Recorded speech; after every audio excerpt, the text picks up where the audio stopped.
Pretty good morning so far. First of all, you guys know this is a media event plus an employee event. We've got a few interesting announcements this morning, so that's excellent. I'm Chris Robbins, the Chief Customer Officer, and we are going to have customers very, very soon.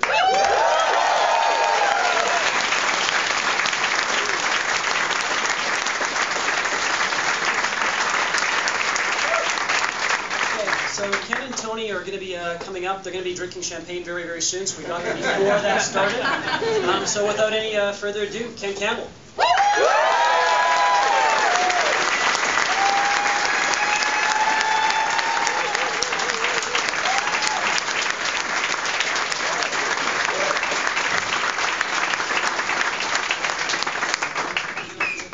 What a day. Remember, we started this last November. There were just a handful of us over on Yonge Street, and we had this vision. We started coming together with this vision of how we're going to create a great new wireless experience here in Canada. Now, I don't think any of us imagined the kind of journey it would have been. We knew from the outset that the incumbents were not going to make this easy for us, but we expected that actually after we launched. The decision today by the Government of Canada is testament to something. It's testament that this country needs competition, that consumers for too long have been frustrated by the experience of the incumbents, that prices need to be much more affordable, and that, frankly, Wind is the right company to bring competition.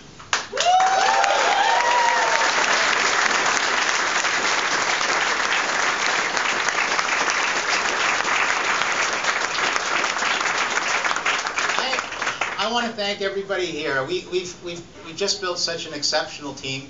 I know everybody's been really focused hard, and I know everyone here has taken a big risk in joining this startup venture. We've all left other opportunities. We've all come to create something new, something exciting. And the last several months, as we've gone through this process with the government, as we've tried to build a network, in fact built a really great quality network, has involved a lot of anxiety, a lot of stress for ourselves and for our families. And I want to just reach out. I just want to thank you guys. I want to thank your families. I want to thank everybody that's involved in this business, from suppliers to our various partners, for sticking with it. And this day is a great day.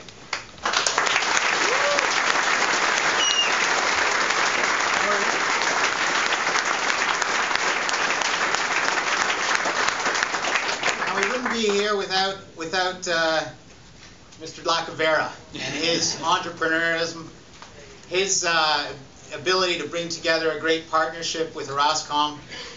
And so I'm going to invite Tony to come up and say a few words and talk to us a little bit about what's happened today and how we're going to take this thing forward.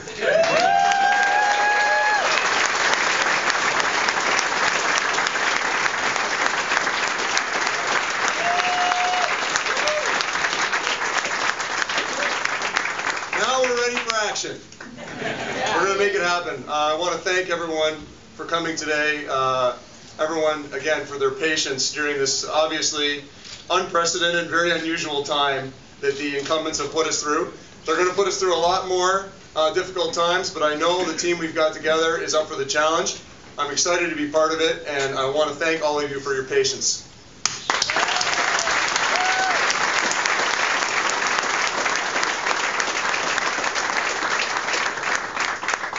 I'd like to thank the Canadian government for the decision they took today to overturn the CRTC. Clearly the CRTC had a role to play, and a very important role to play. They made the wrong decision. The Canadian government made the right decision, and it's a great day for Canadians in wireless.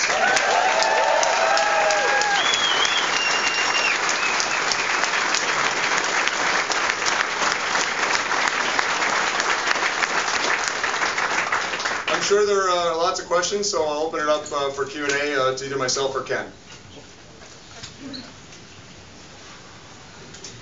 Peter, how are you? Good, how are you? I'm much better today than the last time you saw me. Can you talk a bit about when you're going to launch services?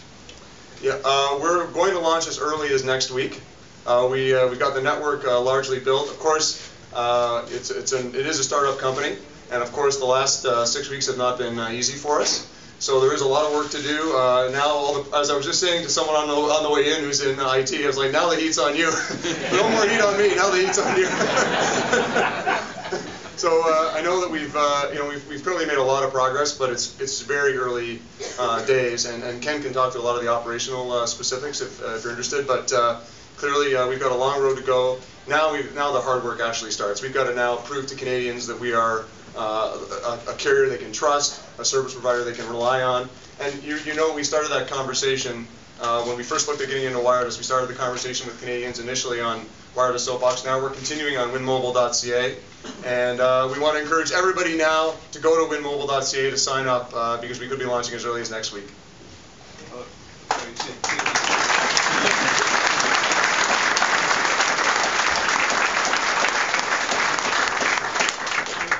Clarify that? Are you going to be launching next week, or are you? Let's talk about what we've built so far. We have had a concentrated effort on building our network in 5 cities in Canada: Ottawa, Toronto, Calgary, Edmonton, and Vancouver. Our launch cities are Toronto and Calgary. We built a coverage that will take you from Oshawa all the way down to Stony Creek. It's a great network. It's an all-IP network that will provide great data speeds, great capacity, etc. In Calgary, we're covering the main urban areas, and I think largely what we try to focus on is where people live and where they work. Okay, so in the first instance, that's our coverage area. So we're not going to be covering your coverage or your cottage up north. As far as when we're going to be ready, I think we'll be able to come out with an announcement on that very shortly. There are a few little details that we need to make sure are working, operational. We're about the experience. We're about the customer experience. So the worst thing we can do is pull the trigger too quickly and not ensure that all the little details are taken care of. So we've got a call center in Mississauga. The team has fortunately benefited from several weeks of extra training. They're not here with us today, but we've got a retail sales team that is deployed, trained throughout Toronto and also in blockbuster outlets throughout the GTA and also in Calgary. So the answer of when we're going to launch, very, very soon. Okay, we just want to have full clarity on that. Before Christmas? The objective is to have quite a few Wind Mobiles under the Christmas tree.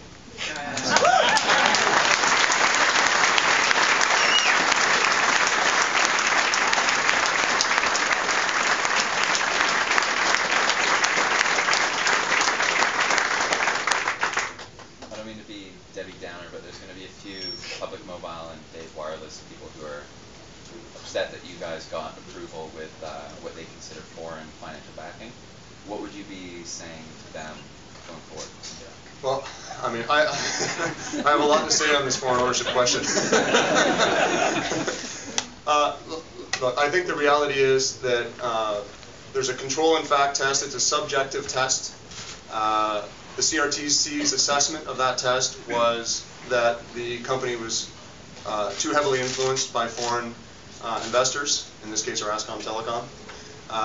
And the government's assessment, obviously, is that the company is controlled, in fact, by Canadians. Obviously, our position the whole way through the piece is that we feel the Canadian control and ownership rules are important. We are complying with those rules. We have complied with the first ever public telecom review conducted by the CRTC. We cooperated fully throughout the whole process, and we demonstrated at various points our full commitment to total compliance with the control and ownership rules, and I'm very pleased to say today that the Canadian government has upheld its initial assessment that GlobalLive is in fact a Canadian-controlled company. On the point of foreign investment, I think it's critically important to have a partnership like an Orascom Telecom, and the breadth of scale and experience they have in wireless is absolutely critical in order to build a true, viable competitor to the Canadian incumbents. We have 3 entrenched incumbents that are 3 very well-run companies.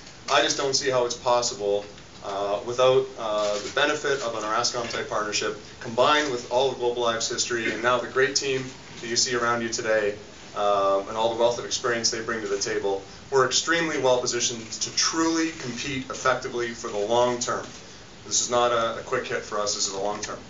Could you describe or at least explain if there are any additional conditions that have been placed on your licensing as a result of the federal government and the cabinet overruling the CRTC? I'm sorry, could you repeat? I couldn't quite. As a result of the federal cabinet overruling the CRTC, were there any additional restrictions or covenants that were placed on your license? We are still reviewing the decision, but it appears like the CRTC decision was overturned. The CRTC had listed 4 items, 3 structural and 1 related to the debt, with the debt really being the primary concern. And the question was, does the debt create a situation where the company is controlled, in fact, by foreigners, a foreign investor? And that's where I've been asked many times, how does one government party come up with a different decision than another government agency, another government group? And the reality is that because it is a subjective test, it is, of course, by definition, it's possible to have 2 different views on control and ownership, control in fact. So we've maintained throughout the entire piece that the company is controlled, in fact, by Canadians, and today the decision by Minister Clement confirms that. Do you think foreign ownership rules have been weakened because of the decisions? Yeah, thank you, Jamie. I think, in fact, foreign ownership rules have been enforced in both the letter of the law and the spirit of the law. I think the foreign ownership rules, as I already mentioned today, are very important and play a very important role in Canadian heritage. And as broadcasting and telecom continue to converge, there's even going to be increasingly overlap. I think that the control and fact test was applied incorrectly by the CRTC in this case, and correctly by the government. We commend their decision today. So why do you think consumers should care that you're licensed? What are you going to do differently that Rogers doesn't, TELUS doesn't, and that Bell doesn't? People have heard it all before. Yeah, absolutely. I would say we're the first real competition in over a decade in wireless in Canada, and we're the first competition ever that's coming to market with the benefit of scale and experience that Orascom brings, and an existing operating company in the form of Global Live. And now, you see the result of that very quickly. Ken and his team have been able to build this network far faster, far more efficiently, leveraging all the experience of Orascom and Global Live that are brought to the table, as well as the people he's brought in. So I think that right out of the gate, we're fundamentally different in that we're building a company that is leveraging scale and experience in a way that the other new entrants historically have not been able to do. But you said a minute ago that you're not going to be able to offer cell phone service to people in the cottage country and that sort of thing. Not immediately. Not So immediately. what do you do to turn somebody on to dumping their current provider and going with you? Well, that you can't offer? I think it starts with continuing the conversation we're having with Canadians on winmobile.ca. We're starting that conversation, and Chris Robbins speaks often about Chris Robbins, our Chief Customer Officer, speaks about having a conversation with Canadians on an ongoing basis and building that trust relationship with Canadians for the long term. This is not about something where we expect people to switch rapidly and then we get bought out, like potentially some of the other new entrants might get bought out. So for us, it's about building a long-term relationship with Canadians, talking to Canadians, and continuing to invest in our business, because it is not going to be perfect out of the gate. Clearly, it's not going to be perfect out of the gate, but we've got a great opportunity to build a relationship with Canadians in the long term. Mr. Lacavera, don't you think with this precedent having been set, that the other new entrants will now go seek foreign capital as well, and that will take away some of the competitive advantage of having Orascom? I think structurally they've already sort of set up their business plans and sort of made their bed, so to speak. They have insufficient spectrum. They don't have the coverage. They don't have the partnerships in place to make a real strong long-term competitor. So I think that it would be a very, very significant uphill battle now for another new entrant, whether it be one of the regional cable companies, which are dominant in their footprint and have tremendous brand equity in their footprint, but don't have the spectrum coverage, and also then the pure new entrants that have also very fragmented spectrum coverage and clearly do not have the financial backing necessary to take a real long-term run at wireless in Canada. We are going to change the structure of the industry in Canada.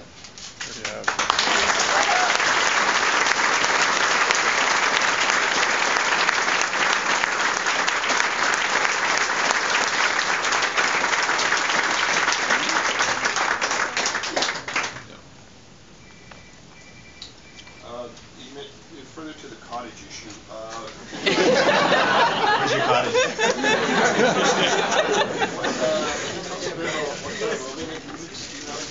Yeah, we are. We do have a.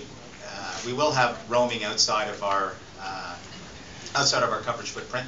So unlike 10 years ago, and when Microcell and PCS companies launched, we will in fact have coverage. So you'll just, when you go outside of the area, the region that's our coverage area, you'll go onto somebody else's network, and so you will actually have coverage at your. Just let me clarify that you will have coverage up at your cottage, or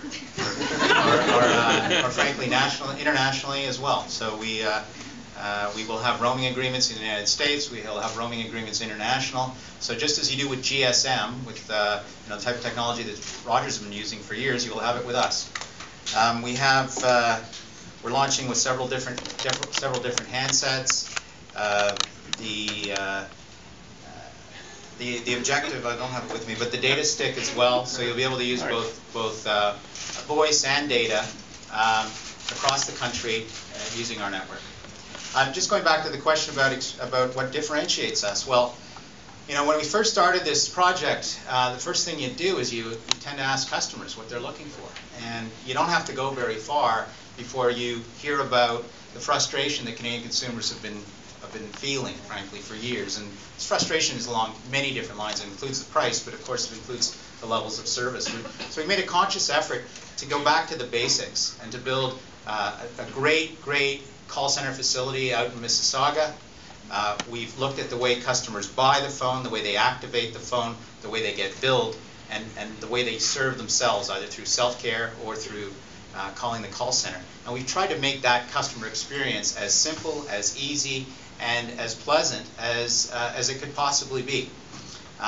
There are certain moments in a customer's experience where they find frustrating, and so we've taken those points, and they include the activation, they include when they call the call center, and we've said, okay, let's make those really our differentiators. Let's make the experience a differentiator, and that's really something that a new phone company can focus much more on, because we have the people here that are building this from the ground up, that are taking part the legacy and really building something strong that's new and that's very rich from an experience standpoint. Does that mean no dreaded system access fee? No system access fee. And if and we're not even going to charge you to call 911.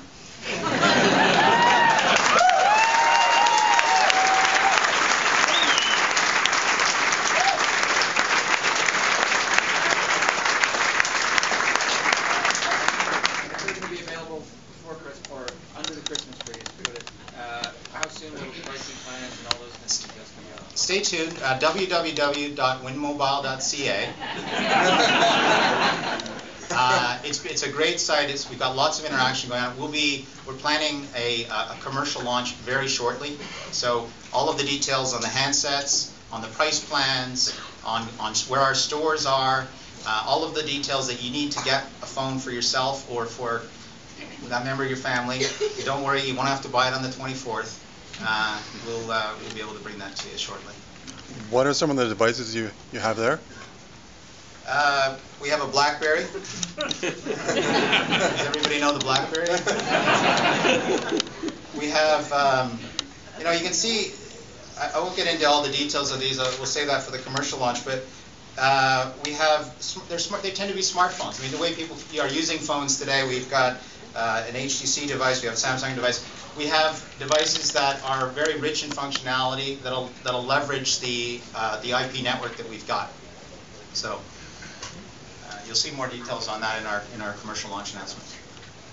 What about the iPhone? We will not have the iPhone. But the BlackBerry is a very good phone.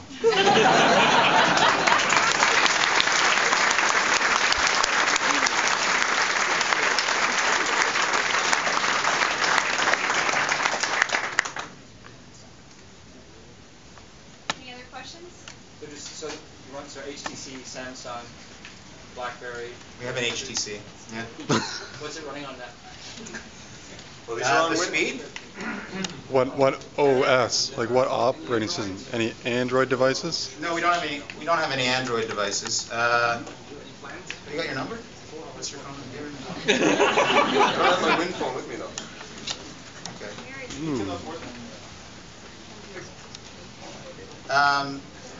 Well, we can give you a trial call later. I can tell you the voice clarity on this is exceptional, and it is right now. I can say it's got the least amount of traffic on it of any network.